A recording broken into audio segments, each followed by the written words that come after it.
ધોરણ 7 વિષય computer chapter 3 એનું સ્વાધ્યાય જોઈએ. એમાં સૌથી પહેલા વિકલ્પો જોઈએ. વિકલ્પ પહેલો, MS પાવરપોઈન્ટ પ્રોગ્રામનો કયા ઓફિસ સ્યુટમાં સમાવેશ થાય છે? જવાબ આવે છે એ માઇક્રોસોફ્ટ ઓફિસ. બીજું, પાવરપોઈન્ટ પ્રોગ્રામ તૈયાર કરવામાં કોનો મહત્વનો ફાળો છે? એ ડેનિસ રિચી. બીજું, ડેનિસ ઓરિસ્ટન. ત્રીજું, રોબર્ટ ગાસ્ટિક્સ. અને ત્રીજું, બી અને સી. એનો સાચો જવાબ આવે છે ડી. જવાબ બી અને સી. ત્રીજું, પાવરપોઈન્ટ સૌ પ્રથમ ક્યારે રજૂ કરવામાં આવ્યું? 20 એપ્રિલ 1988. બી 20 એપ્રિલ 1987. સી 10 જૂન 1988. ડી 19 મે 1990. તો એનો સાચો જવાબ આવે છે બી 20 એપ્રિલ 1987. ચોથું, તમે કયા પ્રેઝન્ટેશન પ્રોગ્રામમાં રિયલ ટાઈમમાં સમાન પ્રસ્તુતિ પર સહયોગ કરી શકો છો? A Impress. B PowerPoint.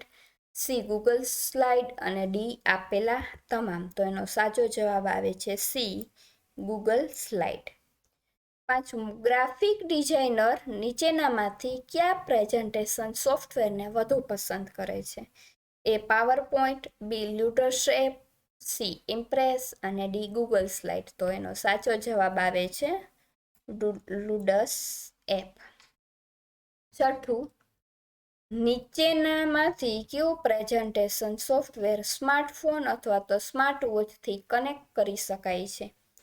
A MS office. B open office. C Libre office. કે ગૂગલ સ્લાઇડ. સાચો જવાબ આવે છે C Libre office Impress remote.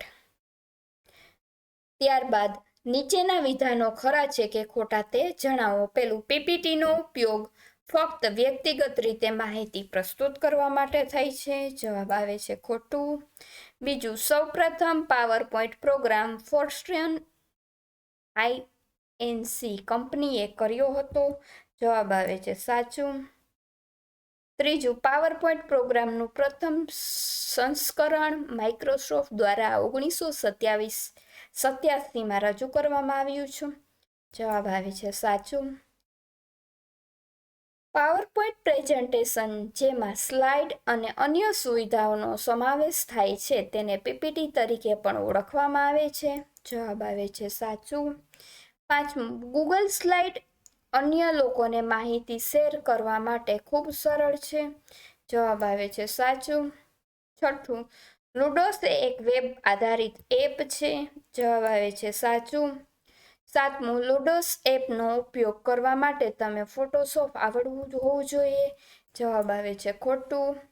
આઠમું, WPS presentation Microsoft PowerPoint format .ppt, .pptx, .pptm સાથે સુસંગત નથી. જવાબ આવે છે ખોટું. ત્યારબાદ નીચેના પ્રશ્નોના ટૂંકમાં જવાબ આપો. એમાં પહેલું જોઈએ, કોઈ પણ 4 પ્રેઝન્ટેશન સોફ્ટવેરના નામ આપો. પહેલું પાવરપોઈન્ટ. બીજું ગૂગલ સ્લાઇડ. ત્રીજું ઓપન ઓફિસ ઇમ્પ્રેસ. અને ચોથું લુડોસ એપ. બીજું, સૌપ્રથમ પાવરપોઈન્ટ પ્રોગ્રામ કોણે તૈયાર કર્યો? તે તૈયાર કરવામાં સૌથી વધુ યોગદાન કોનું હતું? તો જવાબ થોડોક મોટો છે એટલે મારે પાછળ વયો ગયો. તમે અક્ષર નાના કરજો એટલે સમય જાય. ફોર્ટ્રેન INC કંપનીએ પાવરપોઈન્ટ પ્રોગ્રામ તૈયાર કર્યો હતો. તે તૈયાર કરવામાં રોબર્ટ ગાર્રિકન્સ અને ડેનિસ ઓસ્ટિનનો મહત્વનો ફાળો છે.